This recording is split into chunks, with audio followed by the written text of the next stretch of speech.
Hello students, welcome to class 8th GK part 30 and today's topic is natural calamities या प्राकृतिक आपदाएं। आइए देखते हैं इसके बारे में।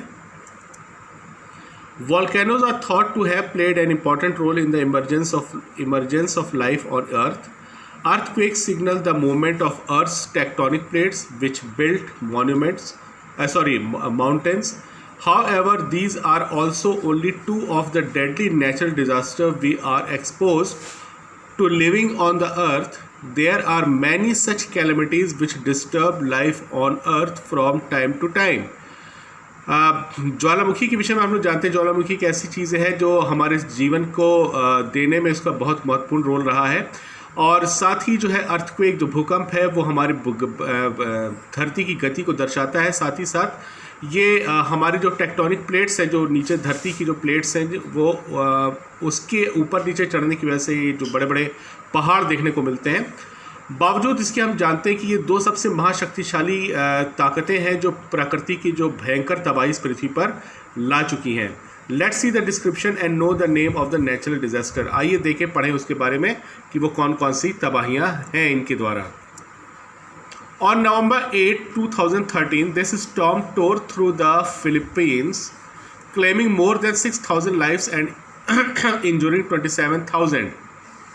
8 नवंबर 2013 को ये तूफान आया जिसमें 6,000 लोग मर गए और 27,000 के ज़्यादा जख्मी हुए। Nearly 4 million Filipinos were rendered homeless from the storm impact. 4 million के करीब लोग जो है फिलीपींस के वो बेघर हो गए। It is widely recognized as one of the worst storm to hit our planet in recent history. ये अब तक का सबसे भयंकर तूफान दर्ज किया गया है हमारी पृथ्वी का और इसका नाम है हायान storm. On September 24, 2013, a disaster struck southwest Pakistan followed by another. The next day, they had magnitude of 7.7 and 6.8 respectively. They claimed more than 800 lives. 24 सितंबर 2013 को एक बहुत ही ज़्यादा जानलेवा जलजला आया पाकिस्तान में और उसके बाद फिर से आया जिसकी जो कंपन की जो तीव्रता नापी गई 7.7 से 6.8 मैग्नीट्यूड और इसकी वजह से 800 जिंदगियां खत्म हो गई और ये था भूकंप। On May 20, 2013, this natural disaster struck the Oklahoma City area, damaging homes and impacting 2 elementary schools. 20 मई 2013 को ये प्राकृतिक आपदा आई ओक्लाहोमा सिटी के एरिया में और जिसकी वजह से घर और 2 स्कूल तबाह हो गए। 24 people were killed and more than 100 other were injured due to the disaster. करीब 20 लोग की जान चली गई और 100 से ज़्यादा लोग ज़ख्मी हुए और ये था नाम तूफ़ान का tornado. Nearly 1 million people were evacuated before this disaster hit India in October 2013. अक्टूबर 2013 को करीब 1 मिलियन लोग जो हमारे भारत के हैं उनको बेघर कर दिया इस तूफान ने।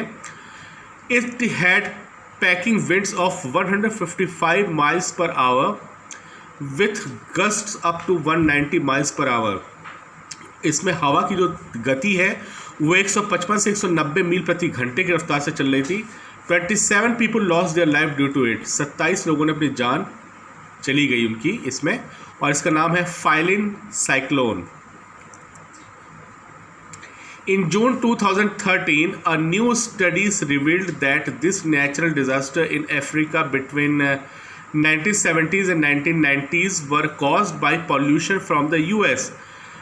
2013 के स्टडी में ये पाया गया कि 1970 से 1990 के बीच में जो प्राकृतिक आपदा जो अफ्रीका में आई वो जो है अमेरिका के पॉल्यूशन के वजह से और यूरोप में जो पॉल्यूशन हुआ उसकी वजह से ये प्राकृतिक आपदा का सामना करना पड़ा अफ्रीका को। It killed 100 of thousands of people during the period 1 million of people out of Namibia's 2.3 million population are threatened by moderate to serious malnutrition due to it. और इसकी वजह से करीब बहुत से कई हज़ारों की जान चली गई इस दौरान, और करीब 2.3 मिलियन जो जनसंख्या है नमीबिया की वो कुपोषण का शिकार हुई। और इसका नाम है इस प्राकृतिक आपदा का ड्रॉट। ड्रॉट मीन्स होता है सूखा पड़ना या अकाल पड़ना। In June 2013, a huge cloudburst caused these natural disasters in Uttarakhand state. Consequently, more than 5,700 people were assumed dead and more than 1 lakh pilgrims were trapped in the valleys leading to the Kedarnath shrine.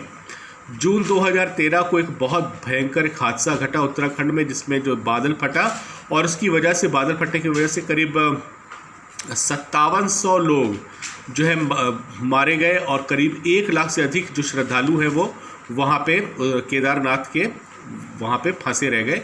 और ये था disaster का नाम था flash floods and landslide.